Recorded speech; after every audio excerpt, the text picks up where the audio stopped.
बिस्मिल्लाहिर्रहमानिर्रहीम अस्सलाम वालेकुम। Welcome to my channel.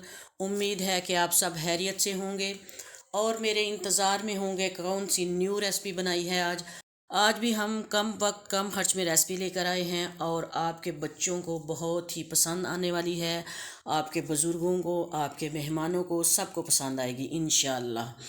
और सबसे पहले मैंने एक ब्रेड का पैकेट लिया है, उसमें से मैंने 2-3 पीस ब्रेड के स्लाइस जो हैं वो अलग कर लिए हैं और उनको एक प्लेट में रखा है। ये मैं आपको दिखा रही हूँ, आपने भी इतने ही लेने हैं। इसके बाद मैंने चॉपर लिया है, उसमें मैं हाथ की मदद से पीसेस करूँगी इनके और इसके ब्रेड क्रम्स बनाऊँगी। आपके पास अगर चॉपर मौजूद नहीं है तो आप लोग ग्राइंडर इस्तेमाल कर सकते हैं। ग्राइंडर के जग में भी ये ब्रेड क्रम्स बन सकते हैं। मैं आप लोगों को इंशाल्लाह बहुत जल्द ब्रेड क्रम्स बनाने की रेसिपी दूंगी। और इसके बाद मैंने इनको चॉप करना है हल्के से। बस मैंने 3 से 4 दफ़ा मैंने ग्राइंडर को चलाया है और मेरे ब्रेड क्रम्स जो है ना वो तैयार हो गए हैं। जी बहुत ही अच्छे तरीके से हमारे ये ब्रेड क्रम्स तैयार हो गए हैं। इसके साथ मैंने इसको ओपन किया है और ये देखिए मैं प्लेट में निकाल कर आपको दिखाने लगी हूँ कि कितने अच्छे तरीके से हमारे ब्रेड क्रम्स तैयार हो गए हैं।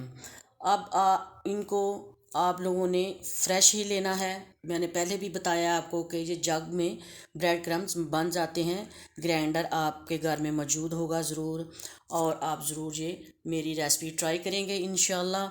इसके साथ ही मैंने ब्रेड क्रम्स के साथ ½ kg दूध लिया है और साथ में मैंने ऑलपर्स क्रीम ली है। आपके पास जो भी क्रीम है आप वो इस्तेमाल कर सकती हैं। घर की मलाई है तो वो इस्तेमाल कर सकती हैं।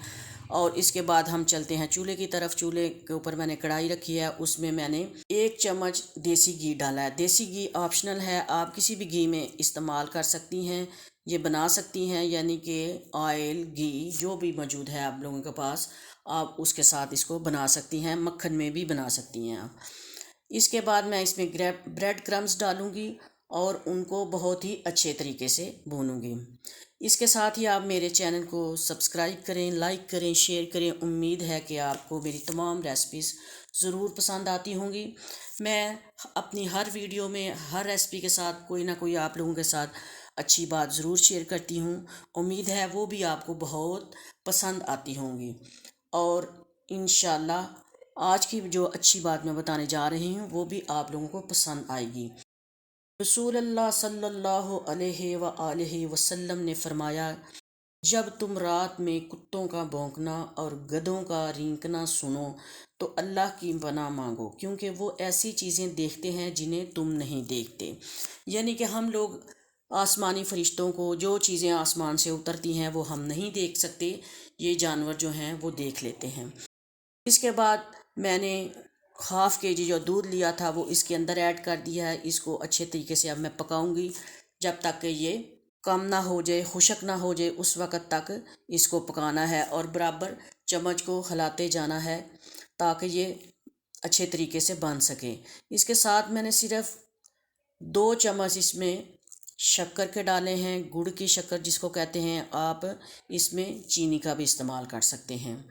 और फिर इसको 1 मिनट मैंने पकाया है। आपने भी ऐसे ही पकाना है। चूल्हे की फ्लेम जो है आपने लो रखनी है, बहुत ज़्यादा तेज़ आंच पर नहीं पकाना आपने। और अब जो शक्कर ने पानी छोड़ा है उसको हम खुशक करेंगे। अब दूध बिल्कुल खुशक हो गया है और तकरीबन ये हमारा खोया बन गया है।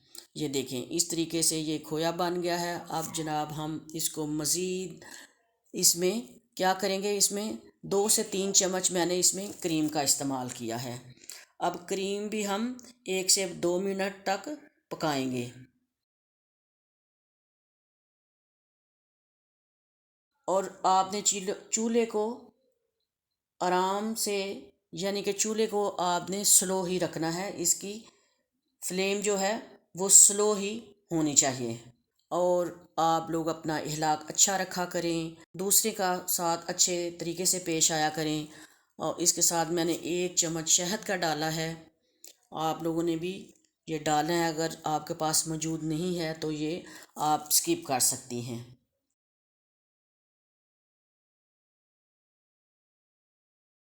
इसके साथ मैंने 3 से 4 केले लिए हैं, उनके मैंने पीसेस कर लिए हैं।